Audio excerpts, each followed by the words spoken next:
അംഗൻവാടി ജീവനക്കാരുടെ വർക്കർമാർ, ഹെൽപ്പർമാർ, അവരുടെ പ്രശ്നങ്ങൾ നമുക്ക് അറിയാം. ഞാൻ തന്നെ നിയമസഭയിൽ അവതരിപ്പിച്ചിട്ടുണ്ട്, ഞങ്ങൾ തന്നെ നിയമസഭയിൽ അവതരിപ്പിച്ചിട്ടുണ്ട്. അവരുടെ കാര്യം മറന്നുപോയിട്ടില്ല എന്ന് അവരെ ഓർപ്പിക്കാൻ വലിയ തുകയൊന്നുമല്ല, 1000 രൂപ അവരുടെ വരുമാനത്തിൽ വർദ്ധിപ്പിക്കുക. വലിയ തുകയൊന്നുമല്ലത്.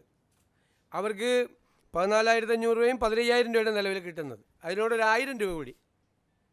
സാമ്പത്തിക സ്ഥിതി കുറച്ചുകൂടി മെച്ചപ്പെടുമ്പോൾ അവരുടെ കാര്യം മറന്നുപോകില്ല, നിങ്ങളുടെ കാര്യവും ഞങ്ങളുടെ ഓർമ്മയിലുണ്ട് എന്ന പാവങ്ങളോടുള്ള ഒരു മെസ്സേജാണിത്. 1000 രൂപ കൂട്ടിയത് നിങ്ങൾ ഞങ്ങളുടെ മനസ്സിലുണ്ട് എന്നുള്ളൊരു മെസ്സേജ്, സന്ദേശം. പിന്നെ സംസ്ഥാനത്തെ പാചക തൊഴിലാളികളുടെ വേതനം വളരെ മോശമാണ്.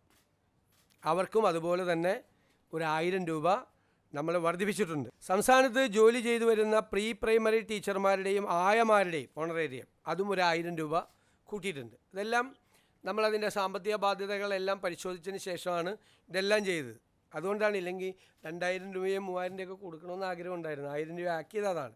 പക്ഷേ നമ്മളൊരു ടാർഗറ്റ് ചെയ്തിട്ടുണ്ട്. ഞാൻ പറയാം പിന്നീട് സാമ്പത്തിക സ്ഥിതി എങ്ങനെയാണ് മെച്ചപ്പെടുത്താൻ പോകുന്നതെന്നൊക്കെ. അതിപ്പോൾ ഇന്നെല്ലാം കൂടി പറയണ്ടല്ലോ.